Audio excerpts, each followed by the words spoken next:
જે ઉત્પત્તિ સ્થિતિ લય કરે વેદો સ્તુતિઓ ચરે, જેના રોમ શૂયણુ છિદ્રમાં બ્રહ્માંડ કોટી ફરે. માયા કાળ રવિ શશી સુરગણ અજ્ઞાન લોપેક્ષણ, એવા અક્ષરધામના અધિપતિ શ્રી સ્વામિનારાયણ. સ્વામિનારાયણ ભગવાનની જય. હરિ પ્રસાદ સ્વામી મહારાજની જય. ગુરુ સ્વામી મહારાજની જય જય જય.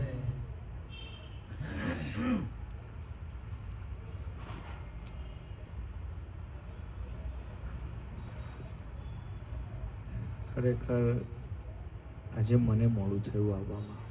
મને મોડું થયું એટલે સંતોને મોડું થયું, સંતોને થયું એટલે આપણે બધાને થયું.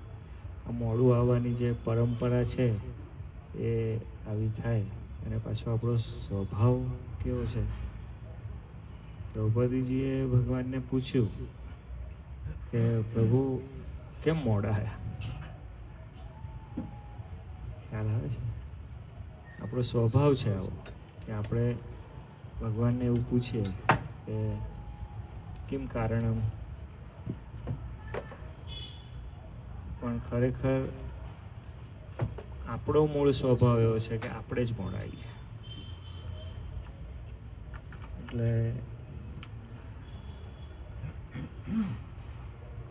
આપણે સભા 10 વાગે પૂરી કરવાની છે, પણ આજનો દિવસ મને 15 મિનિટ વધારે આપજો. એટલે આપણે થોડીક હરિકૃષ્ણ મહારાજની જે વાત છે એ, કારણ કે પ્રથમ રાસે મક્ષિકા ભક્ષણમ છે એવું થયું છે. આ એ ચાતુર્માસની પહેલી જ સભા અને આપણે મોડા પડ્યા છે. એટલે પહેલાં તો હૃદયથી બધાની ક્ષમા યાચના કરું છું, માફી માગું છું સ્વામીજી કે આજે મારા લીધે મોડું થયું, મને માફ કરજો.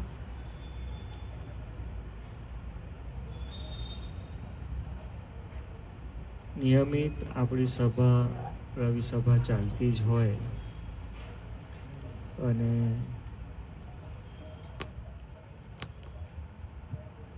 પછી પણ ચાતુર્માસનું પારાયણ. એક સમય તો એવો હતો કે એક દિવસ મૂકી અને એક દિવસ પારાયણ ચાલતું હતું. પણ હવે ઠાકોરજી કુંડેલા વિરાજી ગયા છે, થોડું ડિસ્ટન્સનો પ્રશ્ન આવ્યો છે. એટલે આપણે પ્રયત્ન કરી શકત કે આપણે પારાયણ કુંડેલા રાખત, પણ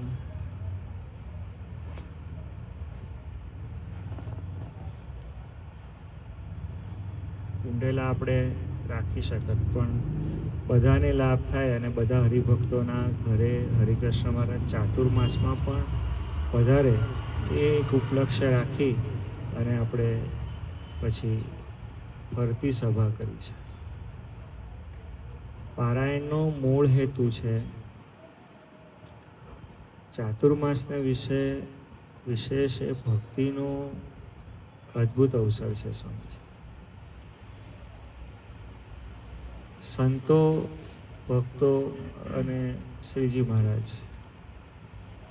એન કેન પ્રકારે કોઈ પણ રીતે જીવ ભગવાન તરફ વળે એના માટે એક સતત પ્રયત્ન કરતા હોય છે. એટલે એના માટે એક દિવસથી માંડીને અઠવાડિયું, અઠવાડિયાથી પખવાડિયું અને પછી મહિનો. અને એટલે આમ જોઈએ તો ગુરુ પૂર્ણિમાનો ઉત્સવ હોય તો એક દિવસનો હોય, જન્માષ્ટમીનો ઉત્સવ એક દિવસનો હોય, પછી હરિનવમી એક દિવસની હોય, પછી એનાથી આગળ કરે તો હવે ગણપતિનો એ આવશે એટલે 10 દિવસનું હોય, પછી નવરાત્રિ 9 દિવસની હોય. એ રીતે ધીરે ધીરે વધારે, પછી શ્રાવણ માસ 1 મહિનાનો હોય અને એ વધારતા પછી ચાતુર્માસ આવે, અને ઘણા બધા વ્રતી જે વ્રત લે છે એ વ્રત તો એવા લે છે કે જે વર્ષના હોય કે વર્ષોના હોય. એક તપ જે શાસ્ત્રમાં કહ્યું છે, એક તપ એ 12 વર્ષનું હોય. તો ઘણા લોકો આખું જીવન તપમાં, એને આપણે તપસ્વી કહીએ છીએ. તો આપણે એક દિવસનું તપ શરૂ કરી, આપણને સંતો શું કે પ્રેમથી આપણને શું સમજાવે કે એક દિવસ કર ને, એકાદશી છે ને, એક દિવસ નિર્જળા કર ને. એમ કરીને આપણા જીવનમાં શુદ્ધ, આ ખવાય, આ ન ખવાય, આ જોવાય, આ ન જોવાય, અહીં આવી રીતે ઉઠાય, અહીં આવી રીતે. શિક્ષાપત્રીમાં શ્રીજી મહારાજ કહે કે ગુરુની સામે કેવી રીતે બેસવું, તો એનો વિવેક શ્રીજી મહારાજે લખ્યો છે. આપણને વિચાર આવે કે આ વસ્તુ કેમ લખી હશે? 212 શ્લોક લખવાના હોય, તમારી પાસે એક લિમિટેશન હોય, અને એની અંદર તમારે કઈ કઈ બાબતો સમાવવી, એ એક અદ્ભુત પ્રશ્ન. તમને કઈ સામાન્ય વસ્તુ નથી. અને એ પ્રેમની અંદર પાછું એવું લખવું કે આ જે શિક્ષાપત્રી અમે લખી છે તે અમારા આશ્રિતોના કલ્યાણને અર્થે, નિજાશ્રિતાના એ કલ્યાણને અર્થે અમે લખી છે. તો એની અંદર બીજું ત્રીજું કે ખાલી એકાદ બે શબ્દો ન જોડી શકાય, વાક્યો તો શું જોડાય? મંત્ર તમે કેવી રીતે જોડી શકો? તો ખૂબ અદ્ભુત શિક્ષાપત્રીની અંદર શ્રીજી મહારાજ, આમ શિક્ષાપત્રીની શરૂઆત થઈ છે ને, આમ શિક્ષાપત્રીનો પહેલો શ્લોક એ તો શ્રીજી મહારાજે પોતાના ઈષ્ટદેવનું મંગલાચરણ કરીને કર્યું છે. પણ ખરેખર શિક્ષાપત્રી જ્યાંથી શરૂ થઈ છે, પહેલો થોડી પૂર્વ ભૂમિકા બાંધી છે, કોને સંબોધીને લખું છું એ બધી વાત કર્યા પછી ભગવાને જે પહેલો શ્લોક લખ્યો છે, એ પહેલા શ્લોકમાં ભગવાને શું કહ્યું કે અહિંસા છે તે પરમો ધર્મ છે. ત્યાંથી શ્રીજી મહારાજે શરૂ કર્યું છે. અને પછી એમ કરતા છેલ્લા શ્લોક સુધી પહોંચે, નિજાશ્રિતાનામ સકલાતિહર્તા. તો એ ભગવાનની જે અદ્ભુત લીલા છે, હું તમને વાત એ કરવા માંગુ છું. આપણે ઘણી બધી વખત એવો વિચાર કર્યો છે કે આપણે સર્વેશ્વર ઘનશ્યામ પર વાત કરવી છે, અને એ અંતરો છે એ ખૂબ ખૂબ સુંદર છે. જે મુખ્ય કંડિકા જે છે એ ખૂબ સુંદર, પણ એના પછીની જે કંડિકાઓ છે એમાં મહાત્મય અને પછી છેલ્લા પ્રાર્થના છે. ઓ જય જયકાર તમારો થાય, સુખ તું મુજને દેજે, શ્યામ સખીના જીવન સાથી વિરહને ઓળજે. નથી, હું જોતો હતો સર્વેશ્વર ઘનશ્યામનું પદ નથી. એ બધું જાગો છો કે નહીં? એ હું ક્યારનું એ કર્યા કરું બધું. સર્વેશ્વર ઘનશ્યામ એ જે અમુક પદો ખૂબ ખૂબ મહત્વના. સ્વામીજી, હું એક દિવસ આ જ ઘરમાં બેઠો હતો, વશિષ્ઠભાઈની ત્યાં જ બેઠો હતો. હું તમને બહુ જૂની વાત કરું, 5-7 વર્ષ જૂની વાત કરું છું. તો એ મેં વશિષ્ઠભાઈને કહ્યું બધું, આપણે હરિધામના જે ભજનો છે, 5-7 ભજનો છે ને, એ દિવસના પ્રારંભમાં કે શયન વખતે, કાં તો તમે ઉદાસ હોવ ત્યારે, કાં તો તમને સુખની અપેક્ષા થાય ત્યારે, કાં તો તમને ભગવાનમાં જોડાવવું હોય તો, કાં તો તમને શાંતિ જોઈતી હોય તો તમારે આ પદ ખૂબ ધ્યાનથી બેસીને સાંભળવું. એક જૂનો જમાનો એવો હતો કે વોકમેન કે સીડી, હા, સીડીની પણ વોકમેન જેવું આવતું હતું. તો એનાથી હવે તો કરલો દુનિયા મુઠ્ઠી મેં આવી ગયું છે એટલે પ્રશ્ન નથી રહ્યો. પણ એક હું તમને ખરેખર કહું છું કે સાધક તરીકે આપણને સાયન્સે કે ટેકનોલોજીએ ઘણું બધું સરળ કરી આપ્યું છે. બાકી અમુક પદ સાંભળવા હોય, ભજન સાંભળવા હોય તો કેસેટો ઘસાઈ જતી. આજે આપણને સ્ટોરેજનો પ્રોબ્લેમ આવે, પછી પેન્સિલ સેલ રાખવા પડે. આ બધું પ્રશ્નો હતા, પણ સુખી થઈ ગયા ગમે ત્યાં ગમે ત્યારે. તો આપણે જે સાંભળવું હોય સ્ટોર કર્યા વગર આપણા વતી કોક મહેનત કરે અને સર્વેશ્વર ઘનશ્યામનો સર્વ પહેલો અર્થ આપણે એક એવો વિચારવાનો છે. જીવન આમ જોવા જઈએ, જીવવું હોય ને તો શ્વાસ ખેંચવો પડે છે. આજે એક ખેતરમાં જવાનું થયું મારે, તો ખેતરમાં જે જવાનો રસ્તો હતો ને, જે કેડી કહેવાય ને, એ આમ થોડી અટપટી હતી. તે કેટલા 200 મીટર જ ચાલ્યો હોઈશ તો મારો શ્વાસ આમ ભૂલી ગયો. હું તમને એવું કહું છું, જીવવા માટે શ્વાસ પણ ખેંચવો પડે છે, શ્વાસ લેવો પણ સંઘર્ષ છે. તો આ જીવનમાં બીજું બધું સહેલું થઈ જશે એવું માનવાનું કોઈ જ કારણ છે નહીં. અને માણસ એ જ વસ્તુઓ સંગ્રહે છે કાં તો કરે છે જેનાથી એને લાભ થાય, એ સિવાય કોઈ વસ્તુ સંગ્રહતો. ભગવાન સ્વામિનારાયણનું એક વચન હું તમને યાદ કરાવું છું, તમને ખ્યાલ આવશે. ભગવાન સ્વામિનારાયણ કે અમે ભાર રૂપ તો શું નહીં રાખતા? એક રૂમાલ રાખતા નહીં. બીજી એક કહેવત છે કે યાત્રા જો સારી કરવી હોય તો શું ઓછું રાખવું? સામાન. અમિત ભૂદેવ એક દિવસ વચ્ચે એક બહુ જોરદાર વાત લઈને માંડ્યા હતા. જ્યારે આવે હોસ્પિટલ આવે ત્યારે બોલે કે એક સાધે સબ સદે, સબ સાધે સબ જાય. હે ને? હું તમને વાત કરું છું કે સામાન્ય અવસ્થામાંથી શરૂ કરી અને અદ્ભુત અવસ્થાએ આવતા સુધી, એક આધ્યાત્મિક ઉચ્ચ સ્તર સુધી આવતા સુધી આ જ વાત સર્વને લાગુ પડે છે. પણ છતાં આપણો માણસનો સ્વભાવ છે કે આપણને તાજમહેલ બાંધવા હોય છે કે નહીં? અને એની અંદર એક સામાન્ય કુટુંબ કે સામાન્ય વ્યક્તિનું આખું જીવન શામાં જાય છે? તો એક સારું ઘર કરવું, એક સારી ગાડી રાખવું, બાળકો સારા ભણે પરણે, થોડુંક બેંક બેલેન્સ હોય અને સમાજમાં પ્રતિષ્ઠા હોય.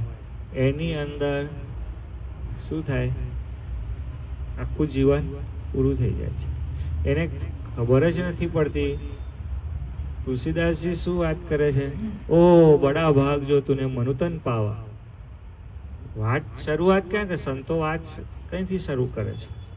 અને આપણે એ મનુતનનું શું કરીએ છીએ? અને શું એટલે નહીં કરવાનું? કરવું તો પડશે જ ને. હમણાં બપોરે જ હું કોઈક જગ્યાએ ઊભો હતો,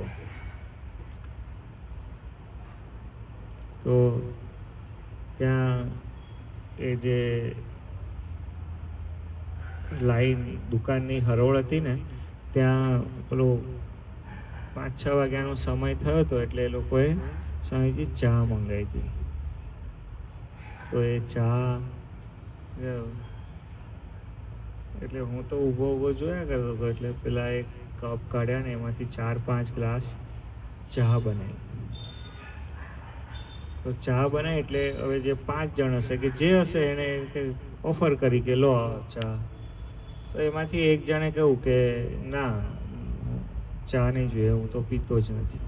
એટલે પેલા જે બીજો એક ભાઈ ઊભો હતો ને, એના મોઢામાંથી આમ એકદમ એટલું બધું કે તારે સારું લાગે, કોઈ ખર્ચો જ નહીં. તમે સમજો છો? આ શરીરને ચલાવવા માટે, એને મેન્ટેન રાખવા માટે પણ એક ખર્ચો છે. ડૉક્ટર પાસે જઈએ એટલે કે તમે બરોબર જમતા નથી, તમારે મલ્ટીવિટામિન લેવા પડશે. અને અમારે આ મહાપુરુષો જુઓ, કશું જમે નહીં તોય તમને બધાને મલ્ટીવિટામિન આપે, અને ડૉક્ટર તમને બધી મલ્ટીવિટામિન મોઢાથી આપે, એ તમને કાનથી જ આપે. છે કે નહીં? આ અદ્ભુત વસ્તુ છે. ખૂબ ખૂબ ઊંડાણથી વિચાર કરવાનો છે.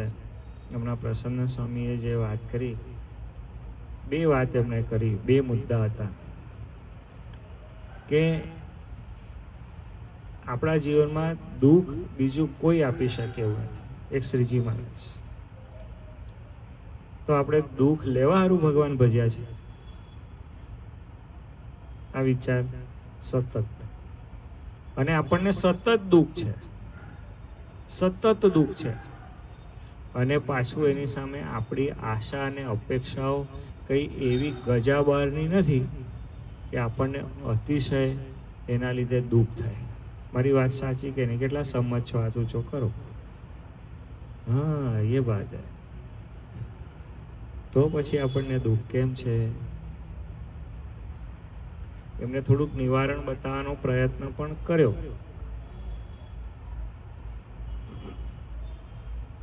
કે આપણે કયામાં રહેતા નથી, આપણે આપણું મન ધાર્યું કર્યું છે. અને જો સાચું સુખ તો ક્યારે આવે? મન ધાર્યું કરીએ તો જ સુખ આવે કે નહીં? હે, બોલો ને. ચલો, આમાં કેટલા જણ સંમત છો? હા, મન ધાર્યું કરવાથી એવું લાગે કે આપણે સ્વતંત્ર છીએ, એટલે આપણને મન ધાર્યું કરવાની ઈચ્છા તો થાય જ. એટલે એક મુદ્દો એમણે એ વાત કરી. એક બીજો મુદ્દો એમણે જે વાત કરી કે આપણે નસીબદાર છીએ. હવે એક બાજુ નસીબદાર હોવું અને એક બાજુ દુઃખી હોવું, એ બે વાત કેવી રીતે બને? એ વાત શક્ય નથી. નસીબદાર હોઈએ તો દુઃખી ન હોવા જોઈએ ને.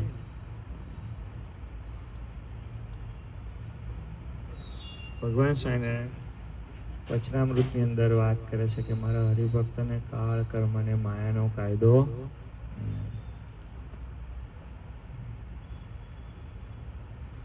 અંત્યના બીજામાં શ્રીજી મહારાજ ફરી એ જ વાત, પ્રથમના પ્રથમમાં પણ ફરીવાર એ જ વાત, અને કેટલી જબરજસ્ત વાત કરે છે. હા, તમે થોડુંક ધ્યાનથી મને સાંભળશો ને, હું થોડોક અહીં કૂદું છું, ત્યાં કૂદું છું, ત્યાં કૂદું છું, પણ આખી મુદ્દાની વાત સમજવા માટે હું તમને વાત કરી રહ્યો છું. પ્રથમ પ્રકરણમાં શ્રીજી મહારાજ શું વાત કરે છે કે ભગવાનની મૂર્તિ છે ને, એ તો ચિંતામણી તુલ્ય છે. તો જેના હાથમાં ચિંતામણી હોય એ તો જે જે ચિંતવે તે સર્વે એને પ્રાપ્ત થાય. અંત્યના બીજામાં શ્રીજી મહારાજ હવે વાત બીજી કરે છે. એની એ જ વાતના સંદર્ભમાં જો તમે સાંભળશો તો ખ્યાલ આવશે કે જેવી પરોક્ષ દેવને વિશે પ્રીતિ છે, તેવી જો પ્રત્યક્ષ ગુરુરૂપ હરિને વિશે આવે તો શાસ્ત્રમાં જેટલી સિદ્ધિ પ્રાપ્ત કરવાની કહી છે તેટલી સર્વે સિદ્ધિ પ્રાપ્ત થાય. હવે જો ત્યાંથી પાછા શ્રીજી મહારાજનું એક બીજું વચન લઈએ, મધ્યના 13માં શ્રીજી મહારાજ શું વાત કરે છે? તમે એ સ્વરૂપને દેખો છો પણ તમારા સમજામાં પરિપૂર્ણ આવતું નથી.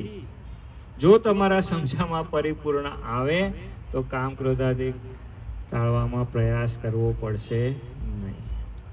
તો દુઃખ ક્યાં આવ્યું? દુઃખ આવ્યું કામ ક્રોધાદિક ઉપર.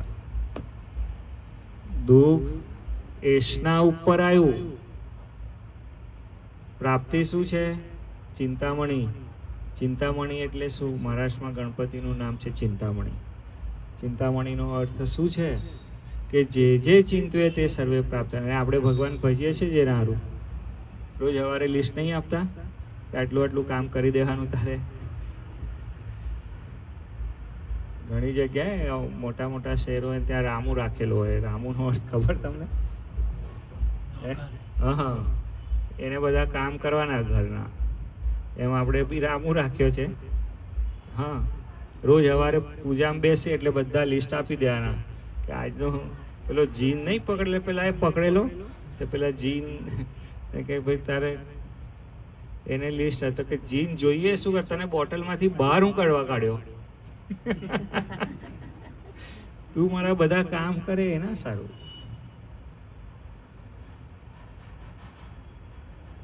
છે કે નહીં આપણી આવી સ્થિતિ? હું એવું કહું છું કે આપણી શરૂઆત જ ખોટી થઈ છે, આપણી સમજણમાં જ ભૂલ છે. ખૂબ હું તમને બહુ સાચું કહું છું. મેં ભગવાન ભજતા ભજતા નાસ્તિક થતા લોકોને જોયા છે. કારણ કે એ લોકોનું વચન એવું છે કે આટલા વર્ષો સુધી શ્રીજી મહારાજની સેવા કર્યા પછી, ભગવાનની સેવા કર્યા પછી ભગવાન અમારું સાંભળતો નથી, અમારી બાજુ જોતો નથી. અને ગુણાનંદ સ્વામી મહારાજની વાત, જેમ બાપ દીકરાની રક્ષા કરે, આંખ પાપણ આંખની રક્ષા કરે, એમ ભગવાન અખંડ આપણું સામું જોઈ રહ્યા છે. હવે આ બે વાતને કઈ મેળ ખાય છે? ઊંડાણથી જુઓ ને સ્વામીજી તો ખ્યાલ આવશે. અને એટલા માટે હું તમને વાત કરું છું, સોનીના દુકાને જઈએ તો સોની ત્યાં આપણને શું આપે? સોનું આપે. ત્યાં જઈને એવું કહીએ કે કિલો દૂધી આપો, મમ્મીએ મંગાઈ છે, તો દૂધી આપે કે માર આપે? ના. રેશનવાળાની ત્યાં જઈએ એટલે ઘઉં ચોખા અને દાળ જ મળે. ત્યાં એમ કહે કે અત્તર મંગાવ્યું છે તો શું કરે? ના જવાય, ખબર પડવી જોઈએ. એક દિવસ મીઠાઈના દુકાને હું ગયો, મારો થયેલો પ્રસંગ નાનો હતો. મીઠાઈવાળાને ત્યાં ગયો એટલે મીઠાઈવાળાને ત્યાં હવે બે વસ્તુ મળે છે. શું શું મળે કહો? મીઠાઈ મળે અને ફરસાણ બી મળે ને. હવે નાનો હતો ને, બહુ સમજણ ના પડે એટલે ત્યાં ગયો અને મેં કીધું પેલું ફરસાણ એટલે ચેવડાને બી ફરસાણ કહે ને, એટલે ફરસાણ. તો મેં એને જઈને કીધું 500 ગ્રામ ફરાસખાનું આપો ને. પેલો આમ મારી સામે જોઈએ કે પેલા તને શું જોઈએ છે? એમ કીધું ફરાસખાનું આપો 500 ગ્રામ. એટલે આવી ભૂલો થતી હોય છે અને આ રિયલ ભૂલ છે. આપણે શ્રીજી મહારાજ સામે આ એકદમ રિયલ ભૂલ કરીએ છીએ. હરિકૃષ્ણ મહારાજ પાસે આપણે યાત્રામાં જઈએ છીએ. આમ જીવન યાત્રા છે, પણ સમજો ને આપણે જીવનમાં યાત્રામાં જઈએ ત્યારે આપણે શું કરીએ? આપણને કેવી રીતે આનંદ માણવાનો પ્રયત્ન કરીએ છીએ? હું ઇસ્કોન મંદિરમાં ઊભો હતો. ઠાકોરજીના દર્શન કરવા માટે અમે આમ શરૂ કર્યું ને, તો એવા ધક્કા લાગે ને, ત્યાં ઊભા હતા ને ત્યાંથી છેક છેલ્લે આવી ગયા. આમ પગ તો આમ ઉચકવાની જરૂર જ નહીં. અને રાજાધિરાજ પુરુષની ત્યાં તો હોય જ એવું. ઘણા લોકો શું વાતો કરે કે ના બા એટલે ગરદીમાં નહીં જવાનું, આમ ના ના. પણ હવે જિસકે દરબાર મેં જાઓગે ઉસકે દરબાર મેં ये तो નહીં વાલા. સિલેક્શન જ તમારું એવું છે. તમે ભગવાન કહો એટલે ત્યાં તો ભક્તો દરબાર જ લાગ્યો છે, પછી કંઈ પ્રશ્ન જ આવે છે? તો સ્વામીજી ઠાકોરજીના દર્શન કરી અને પછી હું ને એક હરિભગત 2 જણ ત્યાં ઊભા હતા. અને ઊભા રહી અને અમે હરિભક્તોના દર્શન કરતા હતા. પછી મેં કીધું હવે એક બાજુ શ્રીજી મહારાજનું મુખારવિંદના દર્શન થાય અને આ બાજુ તો પછી હવે મોબાઈલનો જમાનો છે, ઘરે જઈને પાછું બધું બતાવવાનું આ તે. એટલે ઘણા બધા હરિભક્તો રીલ બનાવતા હતા, ત્યાં આમ ભજન કરે એને પેલા કે બરોબર બની, પછી આમ ગોળ ગોળ ફૂંદેડી ફરે ને બધું. પાછું તમે વિચાર કરો, તમારા ઘરમાં કોઈ આવીને આવું કરે, તમારું કેવું થાય? છટકે કે નહીં? તમે આમ કેટલી મિનિટ સહન કરો? હું એવું કહું છું કે અમે એક મંદિરે ગયા હતા ભૂદેવ, આ તમને એકદમ સત્ય હકીકત કહું છું,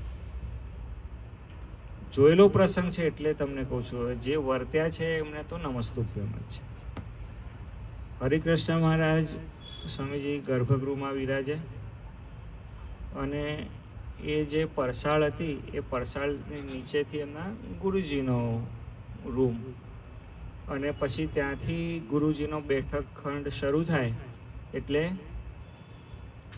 ત્યાં બધા હરિભક્તો આવીને બેસે, અને આ બાજુ પૂજારીની રૂમ. હવે પૂજારી અને ગુરુજીના શિષ્ય એ બેવ સેવા એક જ સેવકને આપેલી. તો પૂજારીના રૂમમાં એ હોય ત્યાંથી ગુરુજી બૂમ મારે એટલે પેલા જે સેવક હતા એમણે દોડી અને આમ આવવાનું. તો હરિકૃષ્ણ મહારાજ પાસેથી પસાર થાય ને એટલે પાછા ત્યાંથી આમ જાય, એટલે આવે એટલે પંચાંગ કરે, પછી આમ જાય ગુરુજી પાસે જાય, ગુરુજી પાસેથી કામ પતાવીને આવે, પાછા પંચાંગ કરે, પછી પોતાના રૂમમાં જાય. આવું દિવસમાં 50-60 વાર 100 વાર જે થતું હશે એટલી વાર હરિકૃષ્ણ મહારાજ કે ભગવાનની ઉપેક્ષા થાય નહીં. અને મહાપુરુષો ત્યાં રીલ બનાવે, ગોળ ગોળ ફૂંદેડા ફરતા હોય, આનંદ છે. પણ હું તમને એવું કહું છું કે શ્રીજી મહારાજની ઉપેક્ષા આવી રીતે થાય? આપણે જેની પાસેથી સુખની અપેક્ષા રાખીએ છીએ એને ખરેખર શ્રીજી મહારાજ માનીએ છીએ ખરા? આ પ્રશ્ન એકદમ ખૂબ ગૃહાર્થ છે. અને ગૃહ શું છે? તો હૃદયનું ઊંડાણ છે. ત્યાં જઈને વિચાર કરજો કે આપણે જેને સર્વે સર્વા માન્યા છે, આપણે જેને ચિંતામણી માની છે, એનો એવો ને એવો આદર કરીએ છે.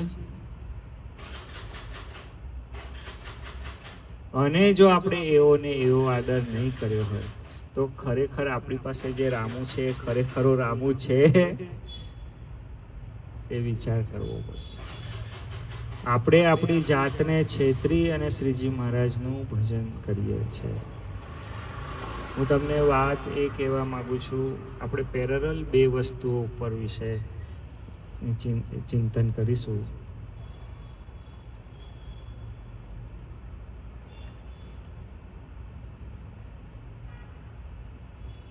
કે મહિમા સમજ્યા વગર આપણે ભગવાનને પણ ભગવાન માની શકીશું નહીં. અને જ્યારે જ્યારે પ્રશ્નો થશે, પહેલા તો સામાન્ય વસ્તુ છે કે વચનામૃત બી હું તમને હજુ પછી કહું છું, પણ શિક્ષાપત્રી અનુસારનું આપણું જીવન નહીં હોય ને તો બી પ્રશ્નો તો રહેવાના જ છે. વચનામૃત તો બહુ મોટી વાત છે.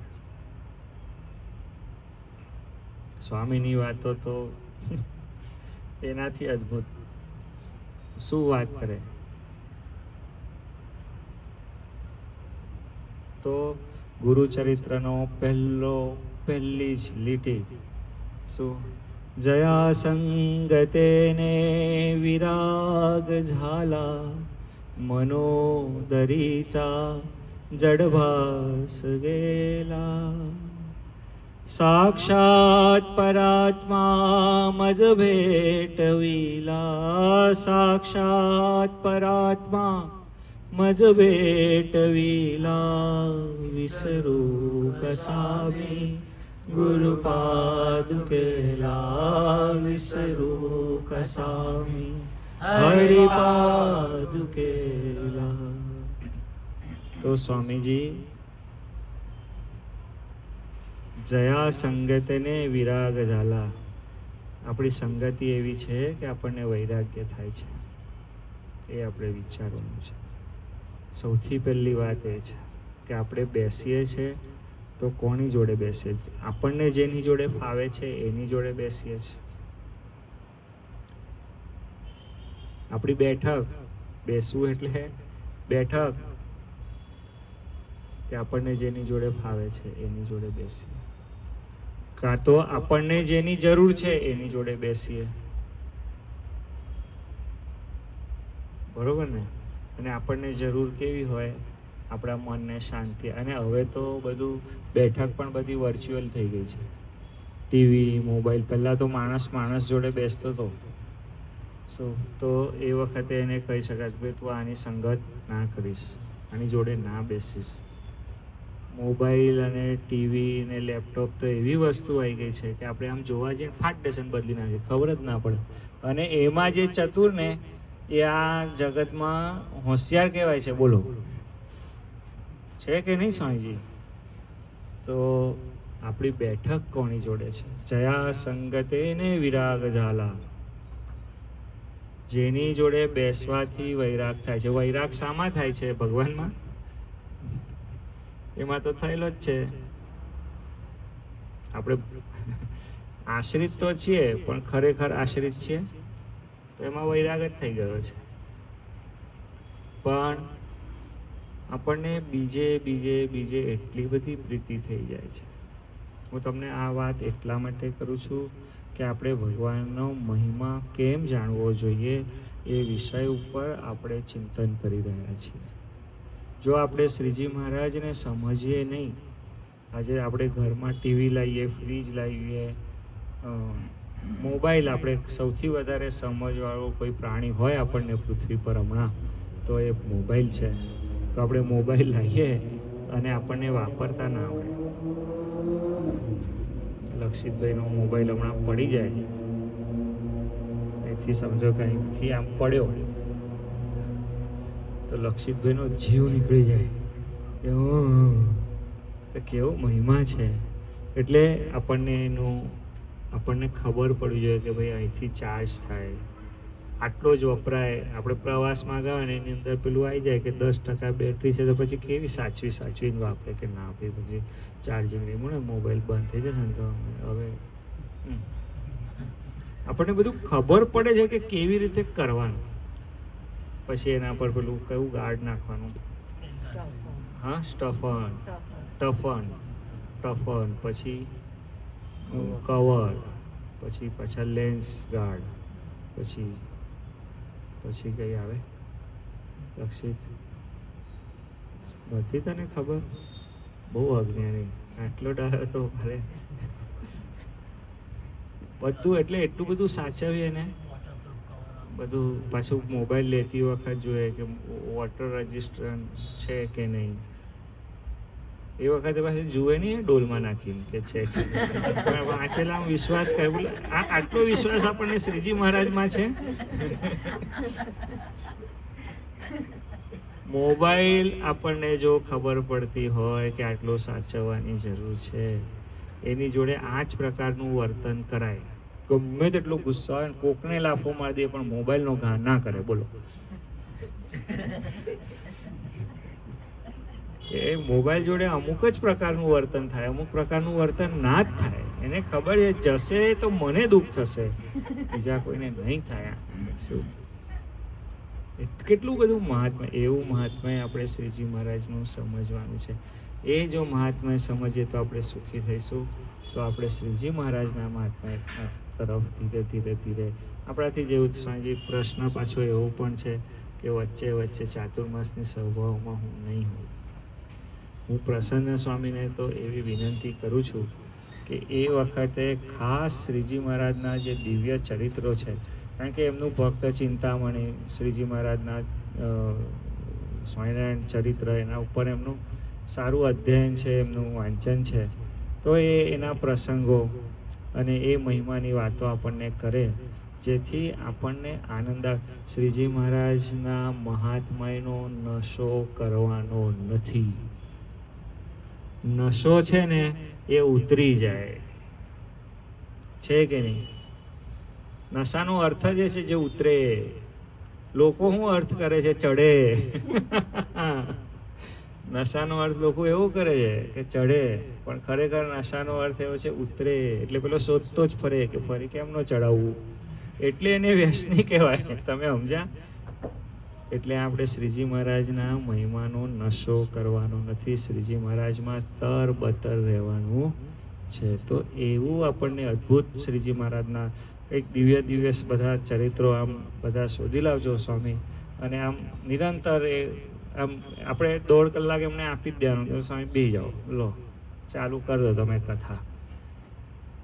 અને એની અંદર મને જ્યારે શ્રીજી મહારાજ એ કરશે, આપણે ગુરુ પાદુકા અષ્ટક ને સર્વેશ્વર ઘનશ્યામ ચલાવીશું તો આનંદ આવશે.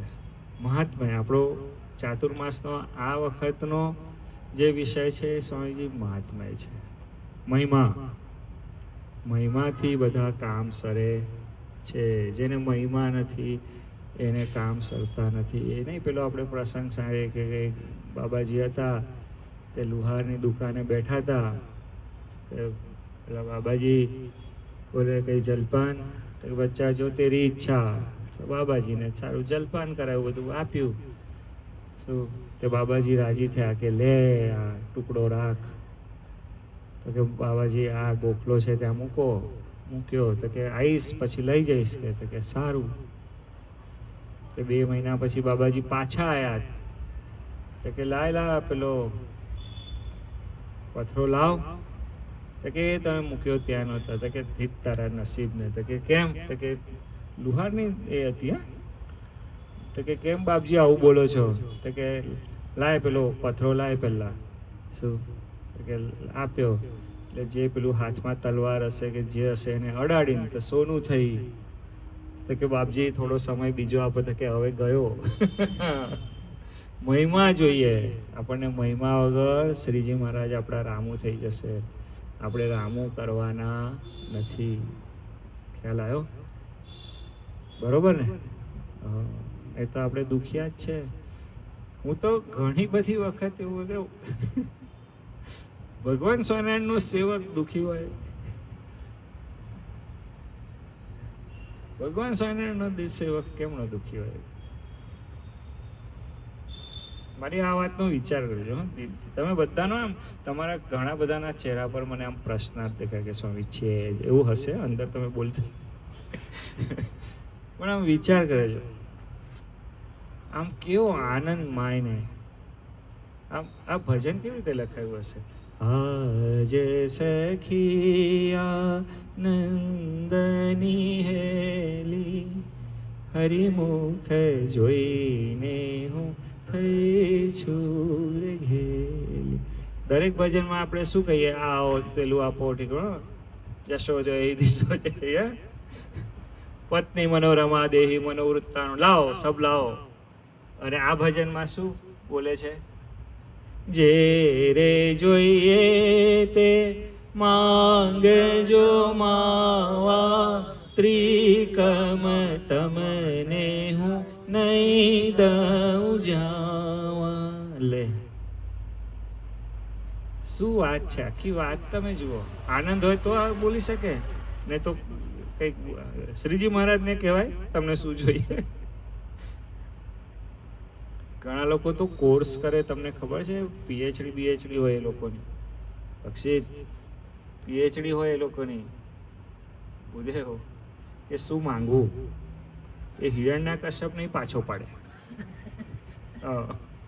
હિરણ્યકશ્યપ તો કેવો હોશિયાર કે રાત્રે નહીં મરું, દિવસે નહીં મરું, ઢીકણું નહીં, ફલાણું નહીં.